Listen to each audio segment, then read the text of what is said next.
It's not been a great season for Bournemouth so far, on and off the pitch. They were docked 10 points in February for going into administration, and they are on course for relegation from League One. But if they're going down, it's with a fight. 5 wins from 5 before this weekend's game against Crewe. Here's Dave Beckett. With summer just round the corner, it's difficult to be stressed in Bournemouth. But the football club's been battling against the tide all season. Reportedly 4 million in the red, administration and that 10-point deduction seems sure to sink them. The future needs to be secure for the football club, and going into administration I believe was the right thing to do, and as a consequence you have to take the 10 points on the chin. Nobody bleating here, instead a stunning response. 14 points adrift just 5 weeks ago, Bondside entered this weekend in the best form of any English club.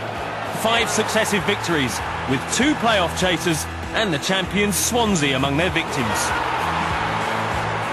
2 months ago, people said we had no chance, and now it's not impossible. If we didn't get a result on Saturday, we're going to the last game of the season with something to play for. Initially, we tried to focus on if we are going to go down, if we can go down by less than 10 points, then in our own mind we could say that had it not been for administration, the club would have stayed in the league. Outside, everyone's going on about, we're down, or, we've got to win this game, win that game. I think the manager's just pleased with how the boys have reacted in the recent weeks, and whatever happens will be a bonus. So Bournemouth are washed with optimism, but that big 5 might still count for nothing if they couldn't beat Crewe. Come on up the cherries today! We're from Bournemouth! Sunny, sunny Bournemouth! How are you feeling about the game today? A bit scared. I don't want to go down. As long as Cheltenham and Millwall lose, we'll be right. Quite elated, really, at the moment. The manager says he's wasted no time on the permutations, but we have, because that's our job. If Bournemouth lose, they're down, and if Bournemouth draw, they're down, unless Cheltenham lose away at Oldham. Only a 6th straight success can guarantee another week in League One. I don't think it's going to do anybody any good by saying, this is the most important game of the season and must win. I think all that's going to do is put them under more pressure, and I don't think they need to be put under any pressure at all. Perhaps for the first time in the winning streak, there was expectation for the team to cope with. Sean Cooper's header, the first sign they could take that in their stride.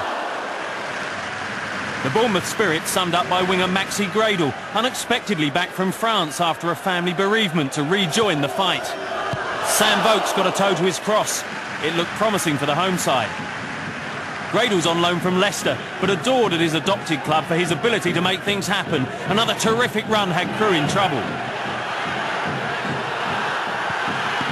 Joe Kufor inches from the rebound. Ben Williams thwarted Cooper again. Enough to make anyone go grey. But 10 minutes into the second half, Daniel O'Donnell's disaster set Vokes free. The greatest escape was still on. The Bear got a battering. Bond was going ballistic on the sidelines. But a Crewe side now back in the relegation mix themselves could only muster up one heart-in-mouth moment for the team on a roll. 1 goal enough, the most important so far in a promising young striker's breakthrough season. Yeah, definitely. It's massive for the club and great for the fans here today. So I think it's all credit to the boys. 6 games ago it looked all doom and gloom, but 6 wins out of 6, you can't beat that really. Whatever happens from here on in, it'll be hugely disappointing if we don't do it. Hugely to have come this far, but the lads can be proud of themselves.